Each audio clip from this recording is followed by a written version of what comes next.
तो 24th chemical reaction जो है हमारे पास वो है हॉफमैन ब्रोमाइड डिग्रेडेशन रिएक्शन, जहां पे हम ब्रोमीन यूज करने वाले हैं and the word says degradation which means कि हम नंबर ऑफ कार्बन, एक जो कार्बन का चेन का लेंथ है वो कम करने वाले हैं, राइट। अभी मेंडियस रिडक्शन में हमने देखा था कि कहीं ना कहीं पे हमारा जो नंबर ऑफ कार्बन का चेन लेंथ है वो हमारा एक इंक्रीज होता है और यहां पे हम उसको एक डिक्रीज करने वाले हैं। And very important part, listen carefully everyone, जो लोग अमाइंस चैप्टर पढ़ते हैं उनके लिए, अमाइंस चैप्टर में अगर आपको हॉफमैन नाम का कोई भी व्यक्ति दिख जाए कहीं भी किसी कोने में किसी नाम के आगे, तो याद रखना वो सुपर डुपर इंपॉर्टेंट है, बिकॉज हॉफमैन के बेस्ड जितने भी रिएक्शंस हैं सारे आते हैं, मतलब आते हैं उसमें से, समझ सकते हो यार, ठीक है, आते ही हैं, पक्का करके जाओ, फायदे में रहोगे। क्योंकि जितने केमिकल रिएक्शंस मैं यहाँ पे साइंटिस्ट नेम दिखा रहा हूं आपको, इसके बाद जो इंपॉर्टेंट रिएक्शंस मैं आपको बताने वाला हूं, करने वाले हम लोग, अगर वो किया, मैंने आपसे बार बार ये बात बोल रहा हूं, अगर आपने वो किया तो जो हमारा ऑर्गेनिक केमिस्ट्री है उसमें गारंटी है कि आपको 15 मार्क्स कहीं नहीं गए हैं, कहीं भी नहीं गए फॉर श्योर। बट यस, ये परफेक्टली होने चाहिए, then there is a possibility. Clear हुआ? चलो, तो हमारे पास यहां पे दो हैं, एक है जनरल रिएक्शन, एक है एग्जांपल। जनरल रिएक्शन में हमने क्या लिया? अमाइड लिया, ठीक है। यहां पे क्या होने वाला मालूम है क्या? यहां पे हमारा मेजर काम इसका क्या होता है मालूम है? हॉफमैन ब्रोमाइड डिग्रेडेशन रिएक्शन, इसका मेन काम क्या है मालूम है? मेन काम होता है कार्बोनिल ग्रुप को टारगेट करने का और कार्बोनिल ग्रुप को उठा के बाहर फेंकने का। कार्बोनिल ग्रुप को उठा के हमने बाहर फेंका और बचता क्या है? फिर जो NH2 है उसको वापस भेज दो। तो मतलब ये ग्रुप को मैंने क्या करना है? बाहर निकाल देना है, और जो मेरा NH2 ग्रुप है ना, ये ग्रुप, ये यहां से रीअरेंज होके जाएगा R, या फिर मान लो R यहां पे आ गया, ठीक है, ये जो R है वो चला गया NH2 के पास, ये पूरा ग्रुप बाहर निकल गया। अगर ये ग्रुप बाहर निकल गया तो बाकी चीजें क्या हो रही हैं? यहां देख रहे हो आपको K, और ये देख रहे हो आप Br। पोटेशियम मेटल है, ब्रोमीन नॉन मेटल है, लॉजिकली रिएक्शन होगा, क्या मिलेगा मुझे? KBr, potassium bromide. CO बाहर निकल रहा है, CO अकेला थोड़ी ना बाहर जाएगा भाई, किसी के साथ कंपाउंड बनाएगा तभी तो स्टेबल होगा, right. Nobody is like, life में कोई सिंगल नहीं होता है, समझ रहे हो? आगे तो CO, दोस्ती के नाम पे बोला मैंने, दिमाग लगाते हो बहुत ज्यादा तुम। तो CO जो है वो बाहर निकलता है, किसके साथ निकलेगा? यहाँ पे 4 पोटेशियम है, तो एक पोटेशियम यहाँ से लिया, और जो ऑक्सीजन देख रहे हो यहाँ भी 4 ऑक्सीजन है, तो सारा कैलकुलेशन करके एकदम पूरा दिमाग लगा के उसने फॉर्म किया K2CO3, पोटेशियम कार्बोनेट, और साथ में मिलता है H2O, क्योंकि यहाँ पे जो OH था उसने भी बाद में फॉर्म किया H2O। रिएक्शन सिंपल है, दिमाग में क्लियर रखो कि ये दोनों फिक्स्ड हैं, क्योंकि ब्रोमाइड है तो ब्रोमीन फिक्स्ड है, और ये पोटेशियम हाइड्रोक्साइड, ये दोनों ऑलवेज तय लाइक जो है कि फिक्स्ड रहेगा। साथ में जो प्रोडक्ट मिलने वाला है बाय प्रोडक्ट KBr, K2CO3 और वाटर मॉलिक्यूल, वो तीनों भी फिक्स्ड हैं, ऑलवेज फिक्स्ड रहेंगे। तो मुझे वो समझ में आ जाना चाहिए, मुझे बस इतना दिमाग में रखना है कि जो मेरा अमाइड यूज करिए ना, अमाइड रिएक्टेंट, उसमें क्या होने वाला है? कार्बोनिल ग्रुप को मैं उठा के बाहर फेंकूंगा, और जो मेरा R है वो जाएगा NH2 के साथ बॉन्डिंग बनाएगा, ठीक है। तो मुझे दिमाग में रखना है कि मैं R को क्या पुटअप करूं, क्योंकि R जो रहेगा उसके अकॉर्डिंग ही मेरा कंपाउंड बनेगा।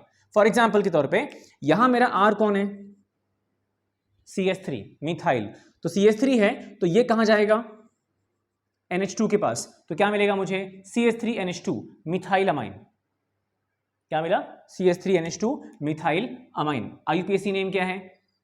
एक कार्बन है तो मिथेन, NH2 अमाइन है so methanamine. There is one carbon, that's why it is methane. NH2 amine है सो मिथेना अमाइन। यहां पे common name acetamide, acetamide. IUPAC name कैसे आया? कितने कार्बन है? टोटल नंबर ऑफ कार्बन कितना है इसके अंदर? 2 कार्बन है, तो 2 कार्बन वाला अल्केन कौन कौन कौन कौन? 2 कार्बन वाला अल्केन होता है इथेन। और ये कौन सा ग्रुप है? कौन सा फंक्शनल ग्रुप है? अमाइड, सो इथेना अमाइड। क्लियर हुआ? और इस तरह से मेरा जो केमिकल रिएक्शन है वो परफेक्टली हो जाता है। तो मुझे जो बचे हुए लोग हैं ना, किसकी बात कर रहा हूं मैं? ये, इनकी बात कर रहा हूं, ये, और उसके बाद इनकी मुझे टेंशन लेने की जरूरत नहीं पड़नी चाहिए। ये मुझे दिमाग में, माइंड में क्लियर होने चाहिए कि क्या होगा। मुझे ये दिमाग में होना चाहिए कि भाई ये CO ग्रुप जो है, ये CO ग्रुप बाहर जाने वाला है फॉर श्योर। अगर CO बाहर गया तो वो क्या बनाएगा? K2CO3। अगर यहां पे ब्रोमीन है तो क्या मिलने वाला है भाई लोग? KBr मिलेगा फॉर श्योर। क्लियर? तो इस तरह से मेरा जो हॉफमैन ब्रोमाइड डिग्रेडेशन रिएक्शन है ये आता ही है भाई, मेरे टाइम से आ रहा है। जब मैंने 2010 में 12th पास किया था, दैट मोमेंट से, उस टाइम से आ रही है। तो अब तुम सोचो कि कितना इंपॉर्टेंट है। Clear? Let's head for the next one, chemical reaction. Next chemical reaction जो हमारे पास है वो है हॉफमैन एग्जॉस्टिव अल्काइलेशन। ओके, तो इस तरह से मैंने कहा था आपसे कि अमाइंस में हॉफमैन जो है वो बहुत इंपॉर्टेंट है। उसके नाम को जो हमने दहशत बना के रखा था, yes it is very important, because आगे भी एक रिएक्शन है जिसमें नाम आएगा हॉफमैन का, as like Hofmann elimination reaction. तो यहां फिलहाल हमारे पास क्या है, हॉफमैन एग्जॉस्टिव अल्काइलेशन। आपको अगर मैं याद दिलाऊं तो अगर आपने प्रिपरेशन ऑफ अमाइंस चैप्टर उसमें परफेक्टली किया रहेगा ना, तो एक फर्स्ट प्रिपरेशन था जिसका नाम था अमोनोलाइसिस। अमोनोलाइसिस अमोनोलाइसिस एंड ये दोनों डिक्टो सेम है, डिक्टो सेम है। ठीक है, सिर्फ वहां क्या करते हो मालूम है क्या, अमोनोलाइसिस में पहले आप ये प्रिपेयर करते हो, उसके बाद फिर ये लाइन सब कुछ होता है। मतलब रिएक्शन कहां स्टार्ट होता है मालूम है, वहां स्टार्ट होता है RX alkyl halide plus ammonia, फिर क्या मिला मुझे, प्राइमरी अमाइन, फिर वापस मैंने RX से रिएक्ट किया सेकेंडरी, फिर टर्शियरी, फिर क्वाटरनरी। ऐसा था अमोनोलाइसिस में। सिर्फ इसके पहले एक और रिएक्शन था, लेकिन ये कौन सा रिएक्शन है, केमिकल प्रॉपर्टी ऑफ अमाइंस। किसका है, केमिकल प्रॉपर्टी ऑफ अमाइंस। उसमें क्या है, डायरेक्टली स्टार्ट किया हमने अमाइन से। वहां अमाइन प्रिपेयर करना था, इसलिए एक स्टेप पहले लिया। यहां पे अमाइन का ही केमिकल प्रॉपर्टी करना है, इसलिए हम यहां स्टार्ट कर रहे हैं। अब ये प्राइमरी अमाइन है, ये हमारा अल्काइल हैलाइड मैंने रिएक्ट करवाया। तो हाइड्रोजन क्या करेगा, हाइड्रोजन चुपचाप X मतलब हाइड्रोजन चुपचाप हाइड्रोजन को लेके बाहर निकलेगा HX।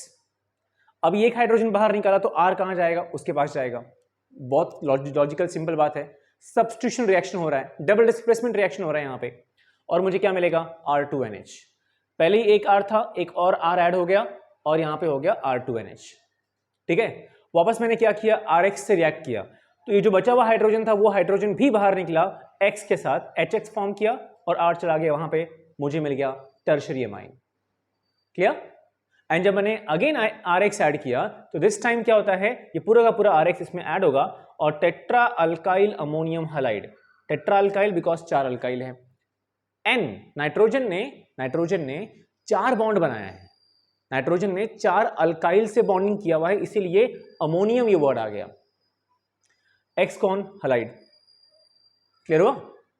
एक प्लस पॉइंट यहां पे ये है कि जो मैंने मेंशन नहीं किया हुआ है, ये है कि हम सोडियम बाइकार्बोनेट यहां पे यूज करते हैं। सोडियम बाइकार्बोनेट यहां पे, ये इधर हम यूज करते हैं एरो के नीचे, यहां भी हम यूज करते हैं। Do you know why? Because HX मतलब कौन, एसिड, राइट। मान लो ये X की जगह पे Cl ले लिया, HCl, एसिड हो गया। तो अभी जो एसिड फॉर्म हो रहा है, उस एसिड को हमें क्या करना पड़ेगा, न्यूट्रलाइज करना पड़ेगा, and for that we are using sodium bicarbonate as a base. Clear हुआ? ये पॉइंट ऐड करना जरूर, राइट। उसी का एग्जांपल है, क्या ही कहे, जहां जहां पे R है वहां पे आप चुपचाप ईमानदारी के साथ CH3 पुटअप करते जाओ। आपने CH3 पुटअप करो, C2H5 करो, C3H7 करो, in short methyl, ethyl, propyl, आपकी मर्जी, राइट। तो हमने सिर्फ जहां जहां पे R था वहां पे हमें पुटअप करना है। इसीलिए मैंने आपसे ऑलवेज कहा है ये बात, try to focus only on general reaction if condition apply, if you know nomenclature. अगर नॉमेनक्लेचर आपको आता है then you just focus on general reaction, examples अपने आप कवर कर लेंगे, क्योंकि एट द एंड नाम भी तो लिखना है हमको। मिस किया, हाफ मार्क्स गया, राइट। तो इसी के साथ हमारा जो नेक्स्ट केमिकल रिएक्शन है, let's focus on that. Let's go for the next one, that is Hofmann elimination reaction, जहां पे सिंपली हमको एलिमिनेशन करना है। 11th में आपने एक टॉपिक पढ़ा रहेगा जिसका नाम था सेडजेफ एलिमिनेशन, अगर याद होगा तो। सेडजेफ एलिमिनेशन में हमने देखा था कि वहां पे बोला गया था कि अल्कीन मिलेगा by Saytzeff elimination, there will be an alkene, but alkene कौन सा मेजर अल्कीन होगा, कौन सा माइनर अल्कीन होगा। तो बोला गया था by Saytzeff elimination that highly substituted alkene will be the major alkene. मतलब डबल बॉन्डेड कार्बन के पास जितना ज्यादा अल्काइल ग्रुप होगा वो वाला जो अल्कीन होगा मेजर है। ओके, डबल बॉन्ड कार्बन के पास जितना ज्यादा अल्काइल ग्रुप होगा, that type of alkene will be the major one, जिसके पास कम होगा वो माइनर होगा। उसका ही कॉन्ट्रास्ट यहां पे है। उल्टा अपोजिट यहां पे है हॉफमैन एलिमिनेशन में। हॉफमैन एलिमिनेशन में लीस्ट सब्स्टिट्यूटेड अल्कीन ही मेजर होता है, मतलब जिस डबल बॉन्ड कार्बन के पास less number of alkyl group होगा वही वाला जो अल्कीन है मेजर है और वही फॉर्म होता है इन दिस हॉफमैन एलिमिनेशन। ये पॉइंट क्लियर हुआ तो अच्छी बात है, नहीं क्लियर हुआ तो वीडियो को थोड़ा सा पीछे करो एंड आराम से कपाल भारती करते हुए सुनो जरा। Clear? Second most important thing यहां जो होता है वो होता है beta elimination. Again Saytzeff elimination and Hofmann elimination both happens by beta elimination. वो क्या होता है मैं एक्सप्लेन करूंगा, डोंट वरी। तो यहां मेरे पास है एन के पास, देखो ये कौन सा अल्काइल ग्रुप है, इथाइल, मिथाइल मिथाइल मिथाइल, मतलब एन के पास 4 अल्काइल है। ओके, ये हमारा आयोडाइड है। फिलहाल नाम क्या है, एन ट्राई मिथाइल। तो ये 3 मिथाइल जिसके पास लेस नंबर ऑफ कार्बन है उनकी बात कर रहे हैं। 3 मिथाइल साथ में लिख दिया, ट्राई मिथाइल। उसके बाद ये मेरा इथाइल है, सो इथाइल। नाइट्रोजन हमारे पास 4 बॉन्ड फॉर्म कर रहा है इसलिए ammonium iodide, simple iodide. Silver hydroxide है, यहां पे क्या होगा, सब्स्टिट्यूशन रिएक्शन होने वाला है। कौन सा, यहां सब्स्टिट्यूशन होगा, यहां पे एलिमिनेशन होगा। सब्स्टिट्यूशन जो होने वाला है यहां पे वो क्या होगा, जो हमारा देख रहे हो AgI और ये आयोडीन, तो जो यहां पे है ये AgI और आयोडीन क्या होगा, बाहर निकलेगा, क्या फॉर्म करेगा, सिल्वर आयोडाइड। और जो ये OH है वो कहां जाएगा, उसकी जगह पे जाएगा, OH जाएगा इसकी जगह पे। लेकिन ये AgOH आया कहां से, वो आता है इससे, मॉइस्ट Ag2O। मतलब कहने का मतलब ये है कि AgOH को प्रिपेयर करके लॉन्ग टाइम तक प्रिजर्व करके रख नहीं सकते, you have to prepare on the spot. तो क्या करना है, सिल्वर ऑक्साइड जो सॉलिड स्टेट में है उसको वाटर में ऐड करो, प्रॉपर अमाउंट में, प्रोपोर्शन में, शेक करो, अल्टीमेटली क्या मिलेगा मुझे, सिल्वर हाइड्रोक्साइड सॉल्यूशन। फिर इसको यूज करो ऑन द स्पॉट। फिर क्या मिलेगा, ये I रिप्लेस हुआ OH से। देखो मैंने बाकियों को डिस्टर्ब नहीं किया क्या, सिर्फ I को रिप्लेस किया OH से, दैट्स इट। फिर ये जो भी नाम था उसका सेम है, जहां पे आयोडाइड था उसकी जगह पे क्या आ गया, हाइड्रोक्साइड, बस इतना ही। फिर मैंने क्या करना है, इसको गेस करो क्या करना है, ऑब्वियसली हीट करना है, राइट। तो मैंने क्या किया, यहाँ पे हीट किया। अब हुआ क्या, लिसन, मैंने क्या बोला, ये क्या होने वाला है यहाँ पे, बीटा एलिमिनेशन, विच मीन्स कि एन के पास जो भी अल्काइल ग्रुप है एक बार क्रॉस चेक करो कि किसके पास बीटा कार्बन है। एन में जो हमारे पास अल्काइल ग्रुप है किसके पास बीटा कार्बन है। बीटा कार्बन मतलब क्या होगा, पहली बात तो अल्फा कार्बन होना चाहिए। अल्फा कार्बन क्या होता है, विच मीन्स फंक्शनल ग्रुप के बाजू वाला कार्बन। अभी फंक्शनल ग्रुप कौन है, नाइट्रोजन। इससे तो सभी लोग कार्बन बॉन्डिंग कर रहे हैं, लेकिन इनके पास सिर्फ एक ही कार्बन है, मतलब यहाँ पे अल्फा अल्फा अल्फा, खत्म। बीटा तो है ही नहीं, क्योंकि बीटा मतलब कौन, अल्फा के बाजू वाला कार्बन। ये अल्फा कार्बन, इसके बाजू वाला बीटा कार्बन, तो ये बीटा कार्बन है। बीटा कार्बन से एक हाइड्रोजन बाहर जाएगा, 1 hydrogen.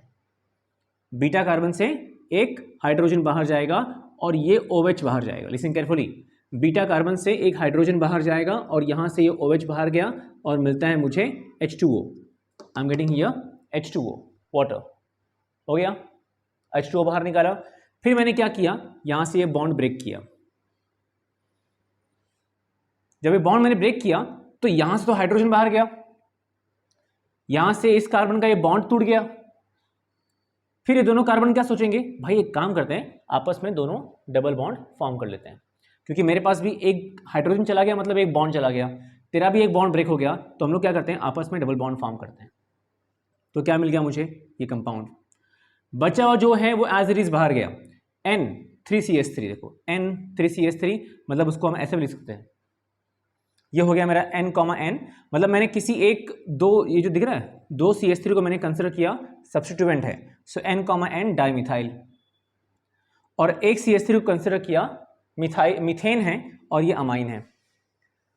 I am sure about that कि आपको नॉमेनक्लेचर आता है, बिकॉज अगर इन केस नहीं आता है तो नॉमेनक्लेचर भी आप कर सकते हैं, जस्ट जो आपके सिलेबस का है उतना कवर अप करो। अदरवाइज मेरे चैनल पे नॉमेनक्लेचर का वीडियो है, just have a look on that, ठीक है। इस वक्त फिलहाल राइट नाउ आपके ऊपर फ्लैश हो रहा होगा आई बटन पे, just go on there and check it out, clear. तो ये है हमारे पास N, डाइमिथाइल मिथेनामाइन और वाटर, सिंपल। मुझे बस ट्राई करना है कि बीटा कार्बन किसके पास है, वहां से एक हाइड्रोजन बाहर निकालो, अल्फा का बॉन्ड ब्रेक करो और चुपचाप इथीन बनाओ या अल्कीन बनाओ। That's Hofmann elimination reaction. The next Hofmann reaction, जो कह सकते हैं कि ये लास्ट हॉफमैन रिएक्शन है, इसलिए थोड़ा सा फील कर सकते हो आप। So the next one is Hofmann carbylamine test और you can say isocyanide test. So बहनों और उनके भाइयों, मैं फिर कहता हूँ केमिकल रिएक्शंस को लेके बिल्कुल पैनिक मत करो, क्योंकि मुझे कुछ लोगों के कॉल आ रहे थे, कुछ लोगों के मैसेजेस आ रहे हैं, sir is there any possibility कि सर एक दिन में केमिस्ट्री को करके रखने का। सर अरे भाई कैसे, हम तुमको पूरा साल लेते हैं पढ़ाने के लिए and you are expecting that you want to become the Flash, you want to become the Chitti, really? हाँ, वन डे में पूरा कंप्लीट करना नहीं ना, पॉसिबल थोड़ी ना है। So there is a chance where we can like somewhere हम we can create a shortcut कि उसमें से हम कुछ टॉपिक्स पढ़ सकते हैं जिसमें से पॉसिबिलिटी ज़्यादा हो सकती है। ऐसा ही कुछ हम यहाँ पे कर रहे हैं। ओके, सो हॉफमैन कार्बोलामाइन टेस्ट और आइसोसाइनाइड टेस्ट। आइसोसाइनाइड का फॉर्मूला क्या है? NC, cyanide is CN। Okay, अभी यहाँ पे क्या हो रहा है? Primary amine, chloroform, potassium hydroxide. Chloroform potassium hydroxide जो है वो आपका रिएजेंट है जो आइसोसाइनाइड प्रिपेयर करने में हेल्प करेगा। ठीक है, वन मोस्ट इंपॉर्टेंट पॉइंट जो आप चाहते हो तो आप उसको नोट डाउन कर सकते हो, मेंशन कर सकते हो, दैट हॉफमैन कार्बोलामाइन टेस्ट जो नाम दिया गया है टेस्ट, ये एक्चुअली एक टेस्ट है किस चीज के लिए? It's a test to confirm there is a primary ion, sorry there is a primary amine. It's a test to confirm there is a primary amine. Okay, मतलब ये टेस्ट जो है ये सेकेंडरी अमाइन पे एप्लीकेबल नहीं है, tertiary पे applicable नहीं है, बट प्राइमरी अमाइंस पे परफेक्टली एप्लीकेबल है। तो ये भी एक टाइप का टेस्ट है, विच मीन्स रिएजेंट मालूम होने चाहिए। ओके, अब यहाँ पे होता क्या है देखो, अभी रिएजेंट में होता क्या है कि ये दो हाइड्रोजन बाहर निकलते हैं चुपचाप। मैं इनको बाहर एरो दिखाता हूँ। यहाँ से जो आपको दिख रहे हैं ये सब HCl3 ये बाहर निकलते हैं चुपचाप। कहाँ जाएंगे? किसके पास जाएंगे? यही तो है अकेला लोग, यही तो हैं उनके साथी दोस्त मित्र। ये Cl, ये KCl बनाएगा, ये 3 हाइड्रोजन ये OH H2O बनाएंगे। समझे क्या? ठीक है, ये देखो ये 2 हाइड्रोजन यहाँ पे, 1 हाइड्रोजन यहाँ पे, कितना हो गया? 3 हाइड्रोजन। ये कितना OH हो गया? 3 OH। सो 3 हाइड्रोजन 3 OH क्या फॉर्म करता है? 3H2O ना यार, सिंपल है ना। और यहाँ पे 3 पोटेशियम है, यहाँ पे 3 Cl है, क्या फॉर्म करेगा? 3 KCl। तो बचा कौन? बचा हमारा इकलौता कार्बन जो जाएगा N के पास। क्लियर?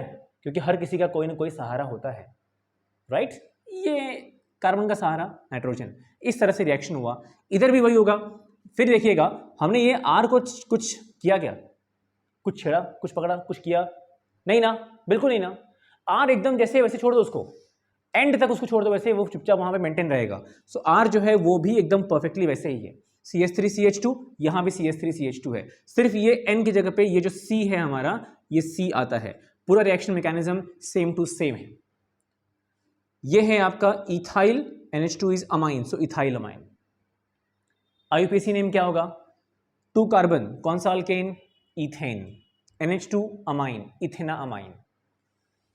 और ये इसका कॉमन नेम है इथाइल आइसोसाइनाइड। बाकियों का तो नाम ऊपर दिया हुआ है, राइट? तो जो इंपॉर्टेंट पॉइंट मैंने बोला इसके बारे में और जो यहाँ पे रिएक्शन है, please note it down, very important. Clear? जिन लोगों के मुझे कॉल आए या फिर मैसेजेस आए ना, उनके बातों में, उनकी कॉल में, उनकी आवाज में थोड़ा सा एक डर था। डर मत रखो यार, दिमाग को शांत करो। जो पढ़ा है वो भी भूल जाओगे, जो पढ़ा है ना आपने वो भी भूल जाओगे। समझ में आ रहा है? थोड़ा शांत रहो, थोड़ा ऑब्जर्व करो, अपने आप को ऑब्जर्व करो, इमेजिन करो कि आपने जो पहले पढ़ा था और अब अल्टीमेटली वो एक्शन में आएगा। बट यही एक सही मौका है जहां पे फुल जोर लगाना है 2 काम करने के लिए। पहला, अपने पे कॉन्फिडेंस आने के लिए, दूसरा पढ़ने के लिए। ठीक है, मैं अपनी तरफ से फुल जोर लगा रहा हूं, अभी आपको भी जोर लगाना है जो अब तक आप करते हुए आ रहे हो। अब यही एंडिंग मोमेंट है, अगर यहां पे आप थक गए ना तो यार रेस में लास्ट आने में मजा नहीं है। ठीक है, समझ में आ रहा है?